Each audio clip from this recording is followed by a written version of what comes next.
Bapak Ibu, saudara-saudari yang dikasihi dan diberkati oleh Tuhan Yesus Kristus. Salam sejahtera dan salam sehat untuk kita sekalian. Pada malam hari ini kembali kita akan mendengarkan renungan malam edisi 18 Juli tahun 2022 berdasarkan amanat Gereja Kalimantan Evangelis yang akan menjadi dasar perundungan firman Tuhan untuk kita pada malam hari ini.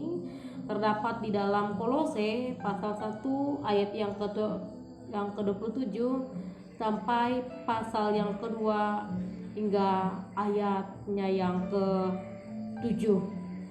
Di sini ada dua judul perikop. Yang pertama, pelayanan dan penderitaan Paulus, dan juga judul perikop yang kedua, kepenuhan hidup dalam Kristus. Bapak Ibu silakan membaca secara pribadi di tempatnya masing-masing.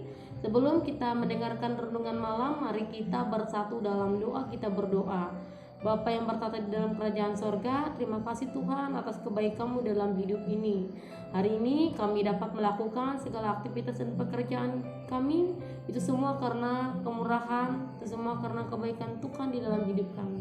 Tuhan, pada saat ini kami ingin mendengarkan kebenaran firman-Mu. Biarlah Tuhan melalui kebenaran firman-Mu, hidup kami semakin diperbaharui, hidup kami semakin diperkaya melalui kebenaran firman-Mu.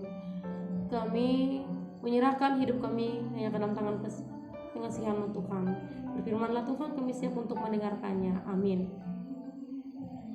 Bapak Ibu yang dikasihi dan diberkati oleh Tuhan Yesus Kristus, tema yang saya buat pada malam hari ini yaitu kekayaan hikmat.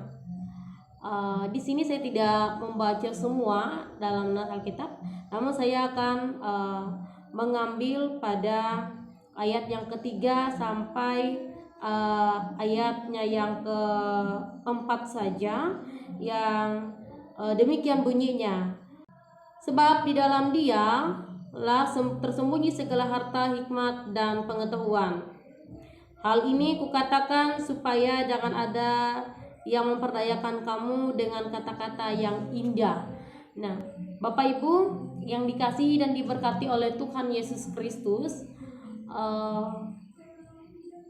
dalam nas yang kita baca dan kita renungkan pada malam hari ini, yaitu berbicara tentang pelayanan Rasul Paulus kepada jemaat yang ada di Kolose, di mana kita tahu bahwa ia memberikan pengajaran tentang hikmat dan juga pengetahuan kepada orang-orang yang ada di Kolose pada saat itu.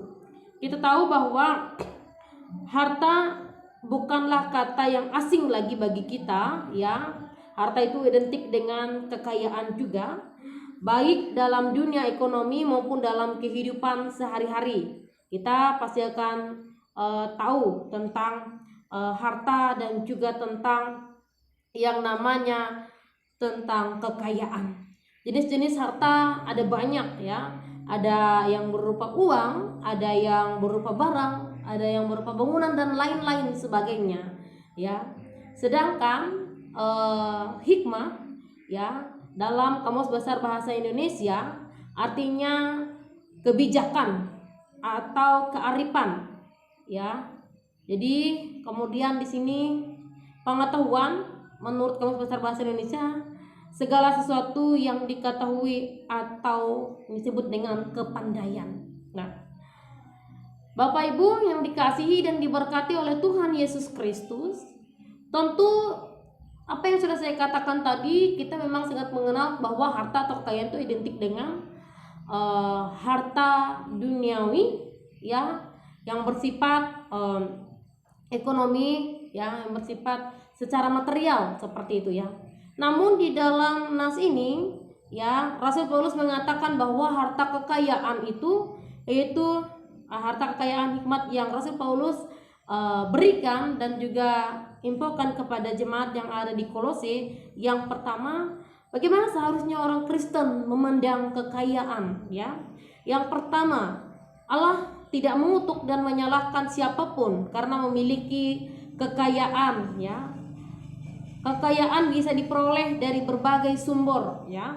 Tetapi Allah memberikan peringatan keras, ya, bagi orang-orang yang lebih bersungguh-sungguh mencari kekayaan ketimbang mencari Allah, ya. Itu menjadi suatu perkara juga kalau hanya orang itu mementingkan dan mencari terus kekayaan dibandingkan mencari Allah. Kemudian yang kedua yang mau dikatakan di dalam nas ini adalah orang-orang yang mempercayai kekayaan lebih daripada Allah, itu Allah tidak akan suka, ya.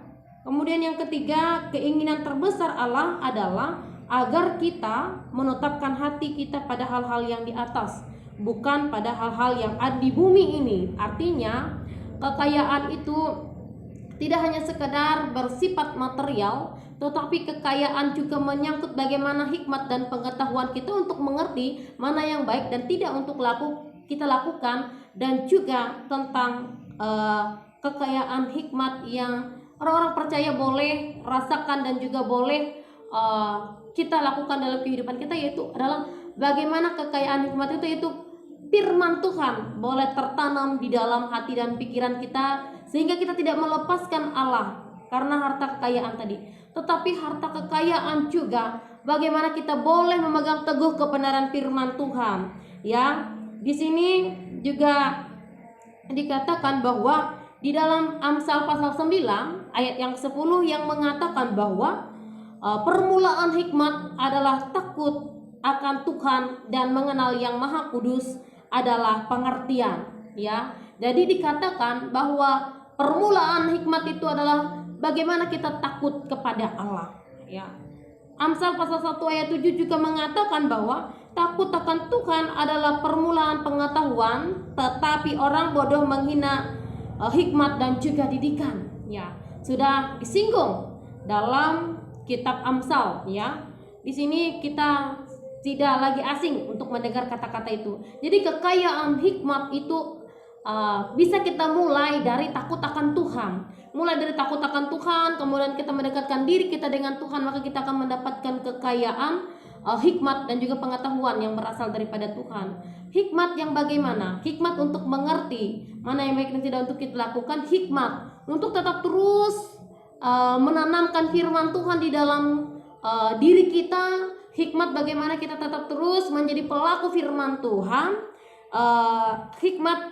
Kekayaan hikmat yang boleh senantiasa kita bersandar kepada Tuhan, bukan bersandar kepada hal-hal duniawi, tetapi juga kita boleh pegang teguh dalam kehidupan kita setiap hari.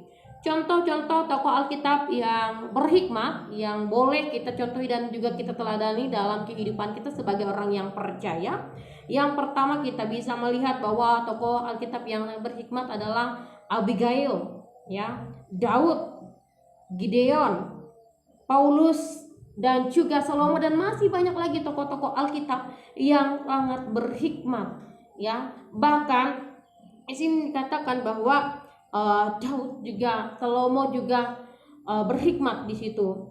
Bapak Ibu yang dikasihi dan diberkati oleh Tuhan kita Yesus Kristus, betapa bangganya Tuhan kalau kita senantiasa mencari Dia sama seperti kita mencari harta kekayaan secara materi di dalam dunia ini. Betapa Tuhan senang kepada kita kalau kita senantiasa membaca kebenaran firman-Nya, supaya mulai dari membaca kebenaran firman Tuhan boleh kita refleksikan dalam hidup kita dan boleh kita jadikan sebagai pegangan dalam hidup kita, sehingga itu boleh menjadi kekayaan hikmat kita, supaya kita orang yang percaya ini tidak terombang-ambing lagi dengan kata-kata palsu, dengan kata-kata yang dapat membuat kita terjerumus, yang dapat membuat kita tergoda, yang dapat membuat kita menjauh daripada Tuhan. Tuhan kiranya menyertai, Tuhan kiranya memberkati kita melalui firman-Nya. Amin untuk firman Tuhan.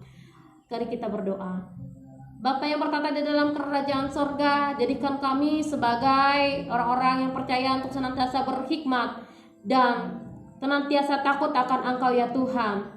Dan supaya kami boleh senantiasa bersandar kepadamu, dan biarlah kami Tuhan selalu berserah kepadamu. Tuhan Yesus Kristus, kami sungguh sangat bersyukur atas suara kebenaran firman-Mu yang boleh senantiasa Engkau perdengarkan bagi kami sekalian, boleh menjadi bahan refleksi hidup kami, boleh menjadi contoh dan teladan bagi kami orang-orang yang mengikuti Tuhan. Terus Tuhan ingatkan kami melalui kebenaran firman-Mu. Terus Tuhan biarlah Engkau memampukan kami agar kami senantiasa berpegang teguh dengan sabda kebenaran firman-Mu. Biarlah kehendak-Mu yang jadi, bukan kehendak kami yang jadi. Tuhan, malam ini kami ingin beristirahat dari segala jerih lelah kami. Biarlah Tuhan yang senantiasa menjaga melindungi tidur malam kami, menjauhkan kami dari segala kuasa kegelapan. Tapi biarlah kuasa Roh Kudus Tuhan yang menjaga, melindungi dan menaungi hidup kami, bahkan membangunkan kami besok pagi dengan kesehatan kekuatan yang bersumber daripada Tuhan. Di dalam Yesus Kristus kami berdoa dan mengucap syukur. Amin. Selamat malam. Tuhan Yesus memberkati. Shalom.